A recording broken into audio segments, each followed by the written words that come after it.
There was a lawyer once. His name was Francis Scott Key. He penned a song that I'm sure you're aware of. You've seen it. It's in most hymnals throughout our churches. It's called the National Anthem. It is our song as an American. We go, however, to a ball game. We stand in our church services and we sing the words of that song, and they float over our minds and our lips, and we don't even realize what we're singing. Most of us have memorized it as a child, but we've never really thought about what it means. Let me tell you a story. Francis Scott Key was a lawyer in Baltimore. The colonies were engaged in vicious conflict with the mother country, Britain. Because of this conflict and the protractedness of it, they had accumulated prisoners on both sides. The American colonies had prisoners and the British had prisoners. And the American government initiated a move. They went to the British and they said, let us negotiate for the release of these prisoners. They said, we want to send a man out to discuss this with you. They were holding the American prisoners in boats about 1,000 yards offshore. And they said, we want to send a man by the name of Francis Scott Key. He will come out and negotiate to see if we can make a mutual exchange. On the appointed day, in a rowboat, he went out to this boat and he negotiated with the British officials. And they reached a conclusion that men could be exchanged on a one-for-one basis. Francis Scott Key, jubilant with the fact that he'd been successful, went down below in the boats, and what he found was a cargo hold full of humanity, men. And he said, men, I've got news for you tonight. You're free. He said, tonight I have negotiated successfully your return to the colonies. He said, you'll be taken out of this boat, out of this filth, out of your chains. As he went back up on board to arrange for their passage to the shore, the admiral came and he said, we have a slight problem. He said, we will still honor our commitment to release these men, but it'll be merely academic after tonight. It won't matter. And Francis Scott Key said, what do you mean? He said, well, Mr. Key, he said, tonight we have laid an ultimatum upon the colonies. Your people will either capitulate and lay down the colors of that flag that you think so much of, or you see that fort right over there, Fort Henry? He said, we're going to remove it from the face of the earth. He said, how are you going to do that? He said, if you will, scan the horizon of the sea. And as he looked, he could see hundreds of little dots. And he said, that's the entire British war fleet. He said, all of the gunpowder, all of the armament is being called upon to demolish that fort. It will be here within striking distance in a matter of about 2.5 hours. He said, the war is over. These men would be free anyway. He said, you can't shell that fort. He said, that's a large fort. He said, it's full of women and children. He says, it's predominantly not a military fort. He said, don't worry about it. They said, we've left them a way out. And he said, what's that? He said, do you see that flag way up on the rampart? He said, we have told them that if they will lower that flag, the shelling will stop immediately. And we'll know that they've surrendered, and you'll now be under British rule. Francis Scott Key went down below and told the men what was about to happen. And they said, how many ships? He said, hundreds. The ships got closer. Francis Scott Key went back up on top and he said, men, I'll shout down to you what's going on as we watch. As twilight began to fall, and as the haze hung over the ocean as it does at sunset, suddenly the British war fleet unleashed. He says the sound was deafening. There were so many guns that there were no reliefs. He said it was absolutely impossible to talk or hear. He said suddenly the sky, although dark, was suddenly lit. And he says from down below, all he could hear the men, the prisoners, saying was, tell us where the flag is. What have they done with the flag? Is the flag still flying over the rampart? Tell us. 1 hour, 2 hours, 3 hours into the shelling, every time the bomb would explode and it would be close to the flag, they could see the flag in the illuminated red glare of that bomb, and Francis Scott Key would report down to the men below, it's still up. It's not down. The admiral came and he said, "Your people are insane." He said, "What's the matter with them?" He said, "Don't they understand this is an impossible situation?"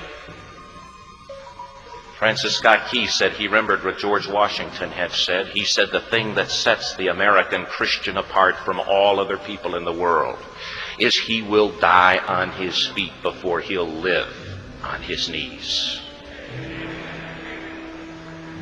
The admiral said, "We have now instructed all of the guns to focus on the rampart to take that flag down." He said, "We don't understand something. Our reconnaissance tells us that that flag has been hit directly again and again and again, and yet it's still flying. We don't understand that." But he said, "Now we're about to bring every gun for the next 3 hours to bear on that point." Francis Scott Key said the barrage was unmerciful. All that he could hear was the men down below praying. The prayer, "God, keep that flag flying where we last saw it." Sunrise came. He said there was a heavy mist hanging over the land, but the rampart was tall enough. There stood the flag, completely nondescript, in shreds. The flagpole itself was at a crazy angle, but the flag was still at the top. Francis Scott Key went aboard and immediately went into Fort Henry to see what had happened.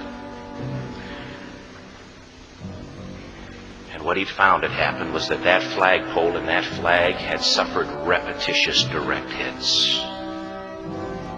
And when it had fallen, but men, fathers, who knew what it meant for that flag to be on the ground, although knowing that all of the British guns were trained on it, walked over and held it up humanly until they died. Their bodies were removed and others took their place. Francis Scott Key said what held that flagpole in place at that unusual angle were patriots' bodies. He penned the song, "Oh, say can you see by the dawn's early light what so proudly we hailed at the twilight's last gleaming? Or the rocket's red glare, the bombs bursting in air, gave proof through the night that the flag was still there. Oh, say, does that Star Spangled Banner yet fly and wave o'er the land of the free and the home of the brave?" The debt was demanded. The price, it was paid. Oh, say, can you see by the dawn's early light what so proudly we hailed at the twilight's last gleaming, whose broad stripes and bright stars through the perilous fight o'er the ramparts we watched were so gallantly streaming, and the rockets break clear, the bombs bursting in air gave proof through the night that our flag was still there. Oh, say, does that Star Spangled Banner yet wave o'er the land of the free and the home of the brave? Oh, say, does that Star Spangled Banner yet wave